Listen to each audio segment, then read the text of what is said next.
आप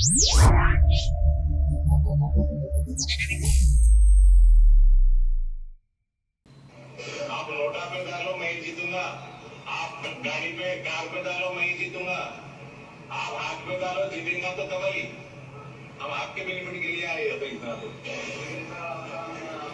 आएगा तो मोदी విన్నారు కదా.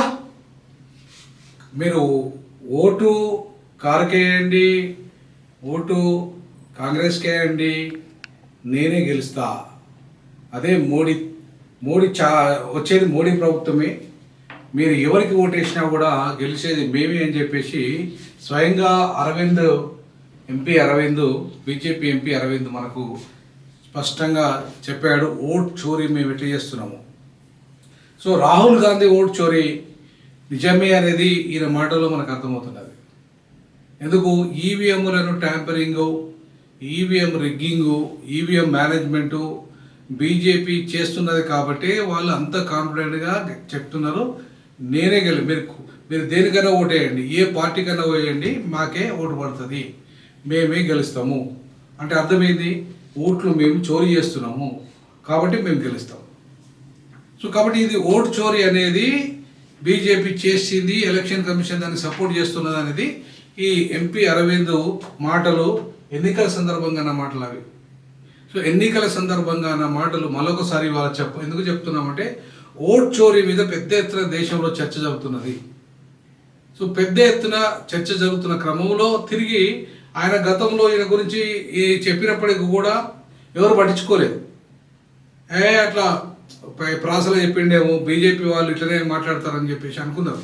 కానీ ఎప్పుడైతే రాహుల్ గాంధీ దేశంలో ఓట్ చోరీ జరుగుతున్నది, దేశంలో ఎక్కడెక్కడ ఏ రకంగా దొంగ ఓట్లు వేస్తున్నారు, ఏ రకంగా ఒకతనికి 46 ఓట్లు ఎట్లా వచ్చినాయి, ఒక అతను ఇవాళ మొత్తం 4 రాష్ట్రాల్లో ఎట్లా ఓట్లు వేస్తున్నారు, లక్షల ఓట్లు ఎట్లా ట్రాన్స్ఫర్ అవుతున్నాయి, ఇవాళ ఆంధ్రప్రదేశ్లో దగ్గర 20 లక్షల ఓట్లు ఎట్లా ఇవాళ ఎక్సెస్ వచ్చేసినాయి.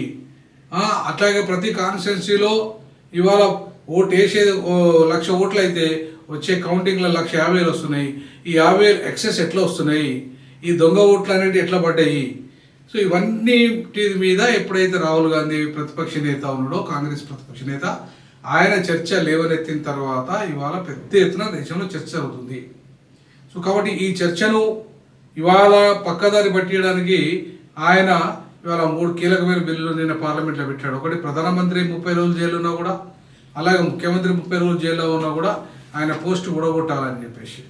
అంటే అర్థమైంది ఇవాళ కొంతమంది అవినీతి పరులు, దాన్ని మనం తప్పుపట్టట్లేదు, అది స్వాగతించాల్సిందే.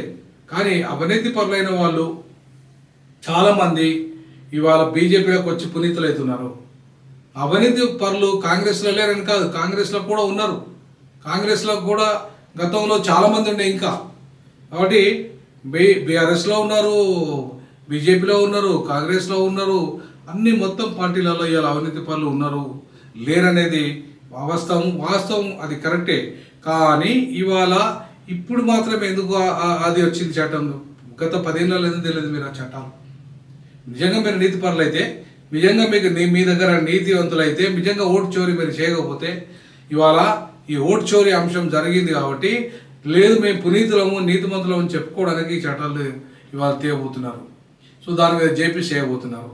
అంటే మేము నీతిమంతులము, మేము చాలా ప్రధానమంత్రిని సైతం ముఖ్యమంత్రిని సైతం 30 రోజులు జైలు ఉండేవని ఊసుకోటే చట్టం తెచ్చటోళ్ళము మేము కదా నీతిమంతులం అని చెప్పేసి ఆ ఓటు చోరీ అంశాన్ని పక్కదారి పట్టేయడానికి ఇలా పార్లమెంటు వేదికగా ఇలా చిల్లర రాజకీయాలు అంటే చోరు రాజకీయాలు జరుగుతున్నాయి. నిజంగా దొంగ అన్నట్టుగా దొంగే అంటే దొంగ అంటే వాడు ఏదో నిజాయితీ పరుడి నీతిమంతులు అన్నట్టుగా ఇలా చట్టాలని వాళ్ళు తెస్తున్నారు. ముఖ్యమంత్రి ప్రధానమంత్రిని మీరు 30 రోజులు జైలు ఉంటే ఖచ్చితంగా మీ పోస్ట్ ఊడిపోతుంది అనేది వాస్తవమే. ఇవాళ నేరస్తులు ఎవరు జైల్లో లేరు? మరి బీజేపీలో నేరస్తులు లేరా? కాంగ్రెస్లో లేరా? బీఆర్ఎస్లో లేరా? కమ్యూనిస్ట్ పార్టీలో లేరా? బీఎస్పీలో లేరా? ఇవాళ లేని పార్టీ అంటే ఏది చెప్పండి? ఆమ్ ఆద్మీలో లేరా? సో కాబట్టి వాళ్ళని ఇప్పుడు నేరమయ్య రాజకీయాలకు దూరంగా స్వచ్ఛమైన వాళ్ళని తేవడానికి దాన్ని స్వాగతిస్తాం. దాన్ని నేనైతే 100% స్వాగతిస్తా ఆర్పీఐ పార్టీ తెలంగాణ రాష్ట్ర అధ్యక్షునిగా. కానీ మరి ఏంటి అసలు మీకున్న చిత్తశుద్ధి ఏంటి?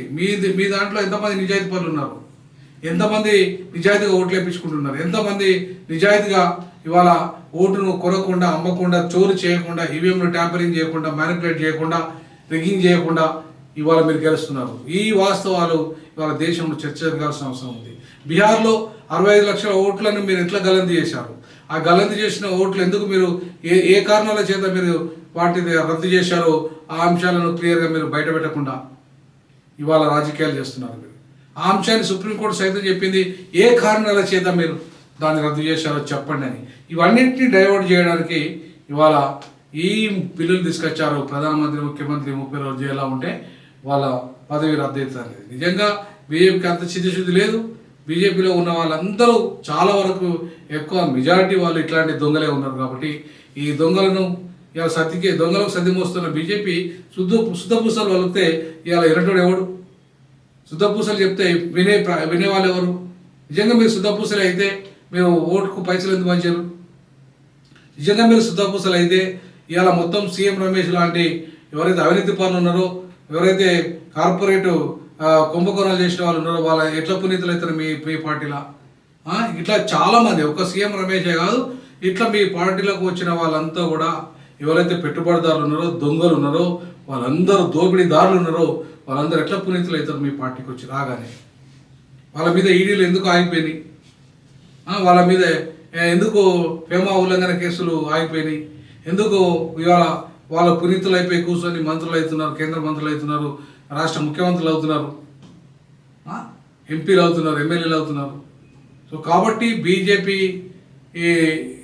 చెప్పే నీతిలో నేతి బీరకాయ నెయ్యి ఎంత ఉంటుందో బీజేపీ చెప్పే నీతిలో అంత నీతి ఉంటుంది. సో కాబట్టి ఈ శుద్ధపూస బీజేపీ శుద్ధపూస వాక్యాలు వాళ్ళకి శుద్ధపూస చట్టాలు తెస్తే అది ఎవరు నమ్మరు. బీజేపీకి చిత్తశుద్ధి ఉంటే 10 ఏళ్లలో ఇప్పటివరకు ఎప్పుడో తెచ్చేది ఆ చట్టాన్ని, అమలు చేసేది ఆ చట్టాన్ని. కానీ ఇప్పుడు లాస్ట్ మినిట్లో ముఖ్యంగా బీజేపీ ఓట్ చోర్ నినాదం రాహుల్ గాంధీ పెద్ద ఎత్తున దేశంలో తీసుకొచ్చిన తర్వాత, ఓటు అధికార యాత్రను చేపట్టిన తర్వాత ఇవాళ మొత్తం బీజేపీ నాయకుడు, భారతదేశ ప్రధానమంత్రి, ఇవాళ శక్తివంతుడైన నాయకుడికి శక్తి లేదు, దొంగ ఓట్లతో గెలిచాడు, చోర్, ఇవాళ చౌకీదార్ చోర్ అనే నినాదం వాస్తవం అని చెప్పేసి ఇవాళ అరవింద్ మాటల ద్వారా బట్ట బయలైంది. ఇవాళ మీరు ఏమని చెప్పండి, మోడీ గెలుస్తాడంటే ఎట్లా గెలుస్తాడు? మోడీ మీద వ్యతిరేకతను ఎట్లా గెలుస్తాడు? ఈ చోరీతోని, ఓటు చోరీతో గెలుస్తాడు. సో ఆ ఓటు చోరీ చేసినాం కాబట్టి మీరు కాంగ్రెస్ కోటేయండి, మీరు కమ్యూనిస్ట్ కోటేయండి, మీరు బీఆర్ఎస్ కోటేయండి, ఓటు మాకు మాత్రమే పడుతుంది, మేమే గెలుస్తాము, మళ్ళీ మోడీ ప్రధానమంత్రి అవుతారని చెప్పేసి అరవింద్ చాలా స్పష్టంగా తన మాటల్లో చెప్పాడు. కాబట్టి ఇప్పటికైనా ప్రజలారా గుర్తుపెట్టుకోండి, ఈ బీజేపీ చోర్ రాజకీయాలని ఇవాళ ఓట్ చోర్ రాజకీయాలకి స్వస్తి పలకాల్సిన అవసరం ఉంది.